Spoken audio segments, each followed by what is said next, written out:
शांति। आज 2 जनवरी 2026 बाबा के महावाक्य।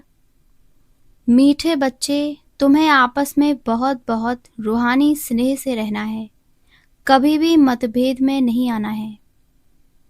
मीठे बच्चे, तुम्हें आपस में बहुत बहुत रूहानी स्नेह से रहना है, कभी भी मतभेद में नहीं आना है। प्रश्न: हर एक ब्राह्मण बच्चे को अपनी दिल से कौन सी बात पूछनी चाहिए? उत्तर: अपनी दिल से पूछो। पहला, मैं ईश्वर की दिल पर चढ़ा हुआ हूँ। दूसरा, मेरे में दैवी गुणों की धारणा कहाँ तक है। तीसरा, मैं ब्राह्मण ईश्वरीय सर्विस में बाधा तो नहीं डालता। चौथा, सदा चीरखंड रहता हूँ। हमारी आपस में एक मत है। और पांचवा, मैं सदा श्रीमत का पालन करता हूँ।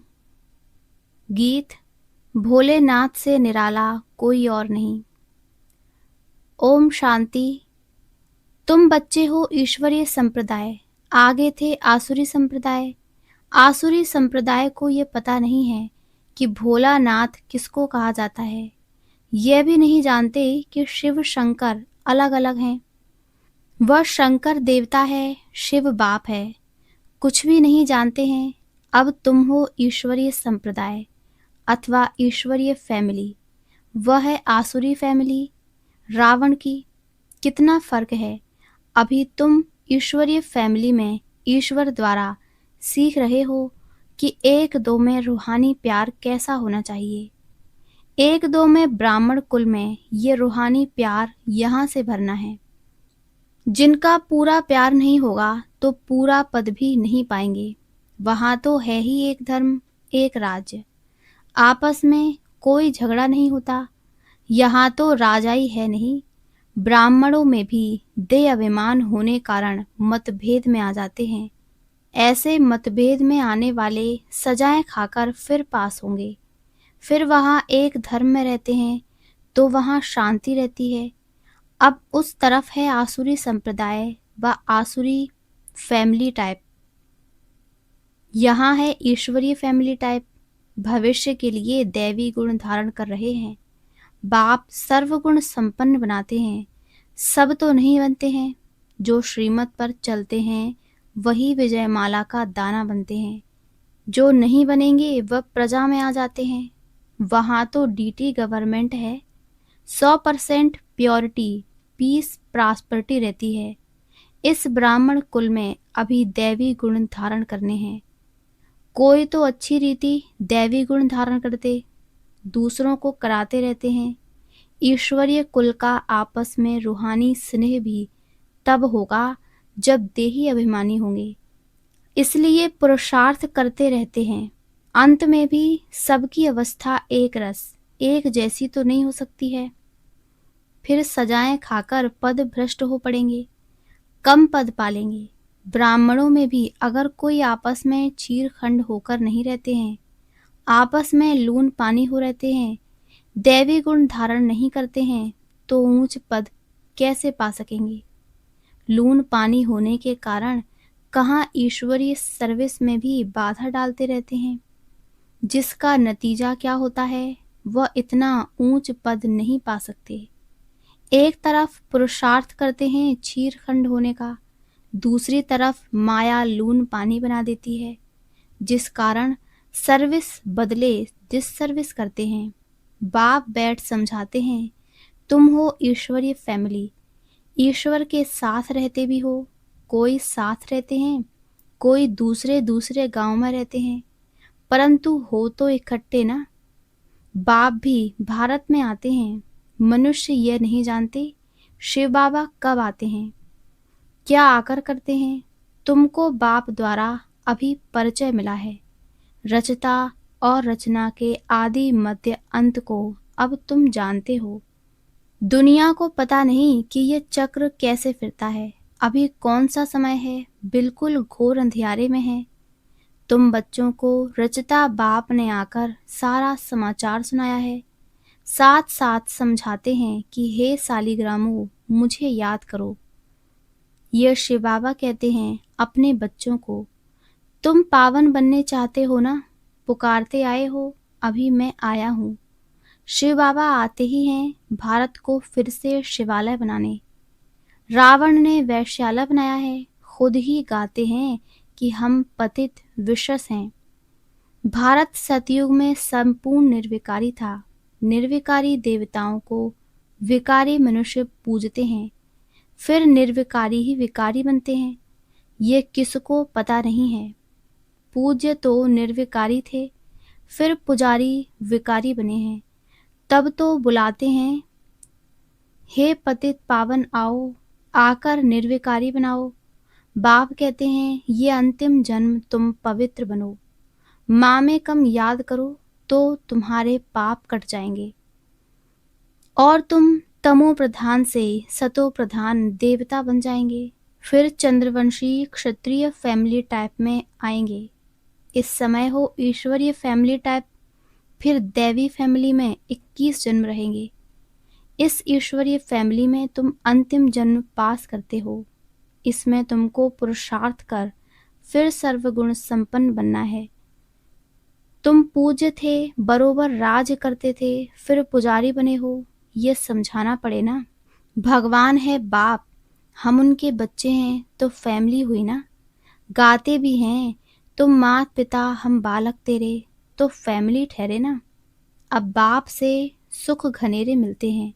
बाप कहते हैं तुम हमारी फैमिली बेशक हो, परंतु ड्रामा प्लान अनुसार रावण राज्य में आने के बाद फिर तुम दुख में आते हो तो पुकारते हो। इस समय तुम एक्यूरेट फैमिली हो। फिर तुमको भविष्य 21 जन्म लिए वर्षा देता हूँ। ये वर्षा फिर दैवी फैमिली में 21 जन्म कायम रहेगा। दैवी फैमिली सतयुग त्रेता तक चलती है। फिर रावण राज्य होने से भूल जाते हैं कि हम दैवी फैमिली के हैं। वाम मार्ग में जाने से आसुरी फैमिली हो जाती है। 63 जन्म सीढ़ी गिरते आए हो। ये सारी नॉलेज तुम्हारी बुद्धि में है। किसको भी तुम समझा सकते हो।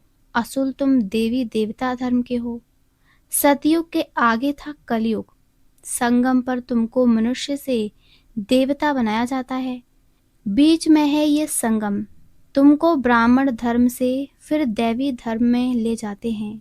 समझाया जाता है लक्ष्मी नारायण ने ये राज्य कैसे लिया। उनसे पहले आसुरी राज्य था, फिर दैवी राज्य कब और कैसे हुआ। बाप कहते हैं कल्प कल्प संगम पर आकर तुमको ब्राह्मण देवता क्षत्रिय धर्म में ले आते हैं। यह है भगवान की फैमिली। सब कहते हैं गॉड फादर, परंतु बाप को न जानने के कारण निधन के बन गए हैं। इसलिए बाप आते हैं घोर अंधियारे से सोझरा करने। अब स्वर्ग स्थापन हो रहा है। तुम बच्चे पढ़ रहे हो, दैवी गुण धारण कर रहे हो, यह भी मालूम होना चाहिए। शिव जयंती मनाते हैं। शिव जयंती के बाद फिर क्या होगा। जरूर दैवी राज की जयंती हुई होगी ना। हेवनली गॉड फादर हेवन की स्थापना करने हेवन में तो नहीं आएंगे। कहते हैं मैं हेल और हेवन के बीच में संगम पर आता हूँ। शिवरात्रि कहते हैं ना, तो रात में मैं आता हूँ। ये तुम बच्चे समझ सकते हो। जो समझते हैं वह औरों को भी धारण कराते हैं। दिल पर भी वह चढ़ते हैं जो मनसा वाचा कर्मणा सर्विस पर तत्पर रहते हैं। जैसी जैसी सर्विस उतना दिल पर चढ़ते हैं। कोई ऑलराउंड वर्कर्स होते हैं। सब काम सीखना चाहिए। खाना पकाना, रोटी पकाना, बर्तन मांजना, यह भी सर्विस है ना। बाप की याद है फर्स्ट। उनकी याद से ही विकर्म विनाश होते हैं। यहाँ का वर्षा मिला हुआ है, वहाँ सर्वगुण संपन्न रहते हैं। यथा राजा रानी तथा प्रजा। दुख की बात नहीं होती। इस समय सब नरकवासी हैं। सबकी उतरती कला है, फिर अभी चढ़ती कला होगी। बाप सबको दुख से छुड़ाए सुख में ले जाते हैं। इसलिए बाप को लिबरेटर कहा जाता है। यहाँ तुमको नशा रहता है। हम बाप से वर्षा ले रहे हैं। लायक बन रहे हैं। लायक तो उनको कहेंगे जो औरों को राजाई पद पाने लायक बनाते हैं। यह भी बाबा ने समझाया है, पढ़ने वाले तो बहुत आएंगे, ऐसे नहीं कि सब 84 जन्म लेंगे। जो थोड़ा पढ़ेंगे वह देरी से आएंगे, तो जन्म भी कम होंगे ना। कोई 80, कोई 82, कौन जल्दी आते कौन पीछे आते, सारा मदार पढ़ाई पर है। साधारण प्रजा पीछे आएगी, उन्हों के 84 जन्म हो न सके। पीछे आते रहते हैं, जो बिल्कुल लास्ट में होगा वह त्रेता अंत में आकर जन्म लेगा। फिर वाम मार्ग में जाते हैं, उतरना शुरू हो जाता है। भारतवासियों ने कैसे 84 जन्म लिए हैं, उनकी ये सीढ़ी है, ये गोला है ड्रामा के रूप में। जो पावन थे वही अब पतित बने हैं, फिर पावन देवता बनते हैं। बाप जब आते हैं तो सबका कल्याण होता है, इसीलिए इसको ऑस्पिशियस युग कहा जाता है। बलिहारी बाप की है जो सबका कल्याण करते हैं। सतयुग में सबका कल्याण था, कोई दुख नहीं था। यह तो समझाना पड़े कि हम ईश्वरीय फैमिली टाइप के हैं। ईश्वर सबका बाप है। यहाँ ही तुम मात पिता गाते हो, वहाँ तो सिर्फ फादर कहा जाता है। यहाँ तुम बच्चों को माँ बाप मिलते हैं। यहाँ तुम बच्चों को अडॉप्ट किया जाता है। फादर क्रिएटर है तो मदर भी होगी, नहीं तो क्रिएशन कैसे होगी। हेवनली गॉड फादर कैसे हेवन स्थापन करते हैं, ये न भारतवासी जानते हैं, न विलायत वाले ही जानते हैं। अभी तुम जानते हो, नई दुनिया की स्थापना और पुरानी दुनिया का विनाश तो जरूर संगम पर ही होगा। अभी तुम संगम पर हो। अभी बाप समझाते हैं, माँ में कम याद करो, आत्मा को याद करना है, परमपिता परमात्मा को। आत्माएं और परमात्मा अलग रहे बहुकाल। सुंदर मेला कहाँ होगा, सुंदर मेला जरूर यहाँ ही होगा। परमात्मा बाप यहाँ आते हैं, इसको कहा जाता है कल्याणकारी सुंदर मेला। जीवन मुक्ति का वर्षा सबको देते हैं, जीवन बंध से छूट जाते हैं। शांति धाम तो सब जाएंगे, फिर जब आते हैं तो सतो प्रधान रहते हैं। धर्म स्थापन अर्थ आते हैं। नीचे जब उनकी जनसंख्या बढ़े तब राजाई के लिए पुरुषार्थ करें, तब तक कोई झगड़ा आदि नहीं रहता। सतो प्रधान से रजो में जब आते हैं तब लड़ाई झगड़ा शुरू करते हैं। पहले सुख फिर दुख, अब बिल्कुल ही दुर्गति को पाए हुए हैं। इस कलयुगी दुनिया का विनाश, फिर सतयुगी दुनिया की स्थापना होनी है। विष्णुपुरी की स्थापना कर रहे हैं ब्रह्मा द्वारा। जो जैसा पुरुषार्थ करते हैं उस अनुसार विष्णुपुरी में आकर प्रारब्ध पाते हैं। ये समझने की बहुत अच्छी अच्छी बातें हैं। इस समय तुम बच्चों को बहुत खुशी होनी चाहिए कि हम ईश्वर से भविष्य 21 जन्मों का वर्षा पा रहे हैं। जितना पुरुषार्थ कर अपने को एक्यूरेट बनाएंगे। तुम्हें एक्यूरेट बनना है। घड़ी भी लीवर और सिलेंडर होती है ना। लीवर बहुत एक्यूरेट होती है, बच्चों में कई एक्यूरेट बन जाते हैं, कई अनएक्यूरेट हो जाते हैं, तो कम पद हो जाता है। पुरुषार्थ करके एक्यूरेट बनना चाहिए। अभी सब एक्यूरेट नहीं चलते। तदबीर कराने वाला तो एक ही बाप है। तकदीर बनाने के पुरुषार्थ में कमी है, इसलिए पद कम पाते हैं। श्रीमत पर न चलने के कारण, आसुरी गुण न छोड़ने के कारण, योग में न रहने के कारण यह सब होता है। योग में नहीं है तो फिर जैसे पंडित, योग कम है इसलिए शिव बाबा तरफ लव नहीं रहता। धारणा भी कम होती है, वह खुशी नहीं रहती। शक्ल ही जैसे मुर्दों मिसल रहती है। तुम्हारे फीचर्स तो सदैव हर्षित रहने चाहिए, जैसे देवताओं के होते हैं। बाप तुमको कितना वर्षा देते हैं। कोई गरीब का बच्चा साहूकार के पास जाए तो उनको कितनी खुशी होगी। तुम बहुत गरीब थे, अब बाप ने अडॉप्ट किया है तो खुशी होनी चाहिए। हम ईश्वरीय संप्रदाय के बने हैं, परंतु तकदीर में नहीं है तो क्या किया जा सकता है। पद भ्रष्ट हो जाता है, पटरानी बनते नहीं। बाप आते ही हैं पटरानी बनाने। तुम बच्चे किसको भी समझा सकते हो कि ब्रह्मा विष्णु शंकर तीनों हैं शिव के बच्चे। भारत को फिर से स्वर्ग बनाते हैं ब्रह्मा। शंकर द्वारा पुरानी दुनिया का विनाश होता है। भारत में ही बाकी थोड़े बचते हैं। प्रलय तो होती नहीं, परंतु बहुत खलास हो जाते हैं, तो जैसे कि प्रलय हो जाती है। रात दिन का फर्क पड़ जाता है। वह सब मुक्ति धाम में चले जाएंगे। यह पतित पावन बाप का ही काम है। बाप कहते हैं देही अभिमानी बनो, नहीं तो पुराने संबंधी याद पड़ते रहते हैं। छोड़ा भी है फिर भी बुद्धि जाती रहती है। नष्टो मोहा है नहीं, इसको व्यभिचारी याद कहा जाता है। सदगति को पा न सकें क्योंकि दुर्गति वालों को याद करते रहते हैं। अच्छा, मीठे मीठे सिकी लदे बच्चों प्रति मात पिता बाप दादा का याद प्यार और गुड मॉर्निंग। रूहानी बाप की रूहानी बच्चों को नमस्ते। धारणा के लिए मुख्य सार। पहला, बाप दादा की दिल पर चढ़ने के लिए मनसा वाचा कर्मणा सेवा करनी है। एक्यूरेट और ऑलराउंडर बनना है। दूसरा, ऐसा देही अभिमानी बनना है जो कोई भी पुराने संबंधी याद ना आए। आपस में बहुत बहुत रूहानी प्यार से रहना है।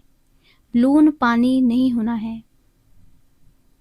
वरदान, विश्व परिवर्तन के श्रेष्ठ कार्य में अपनी अंगुली देने वाले महान सुनिर्माण भव। विश्व परिवर्तन के श्रेष्ठ कार्य में अपनी अंगुली देने वाले महान सुनिर्माण भव। जैसे कोई स्थूल चीज बनाते हैं तो उसमें सब चीजें डालते हैं। कोई साधारण मीठा या नमक भी कम हो तो बढ़िया चीज भी खाने योग्य नहीं बन सकती। ऐसे ही विश्व परिवर्तन के श्रेष्ठ कार्य के लिए हर एक रत्न की आवश्यकता है। सबकी अंगुली चाहिए। सब अपनी अपनी रीति से बहुत बहुत आवश्यक श्रेष्ठ महारथी हैं। इसलिए अपने कार्य की श्रेष्ठता के मूल्य को जानो। सब महान आत्माएं हो, लेकिन जितने महान हो उतने निर्माण भी बनो। स्लोगन, अपनी नेचर को इजी बनाओ तो सब कार्य इजी हो जाएंगे। अव्यक्त इशारे, इस अव्यक्ति मास में बंधन मुक्त रहे जीवन मुक्त स्थिति का अनुभव करो। जीवन में रहते समय नाजुक होते परिस्थितियां, समस्याएं, वायुमंडल डबल दूषित होते हुए भी उसके प्रभाव से मुक्त जीवन में रहते इन सर्व भिन्न भिन्न बंधनों से मुक्त रहना है। एक भी सूक्ष्म बंधन नहीं हो, ऐसा हर एक ब्राह्मण बच्चे को बंधन मुक्त जीवन मुक्त बनना है। संगम युग पर ही इस जीवन मुक्त स्थिति की प्रारब्ध का अनुभव करना है। अच्छा, ओम शांति, ओम शांति, ओम शांति।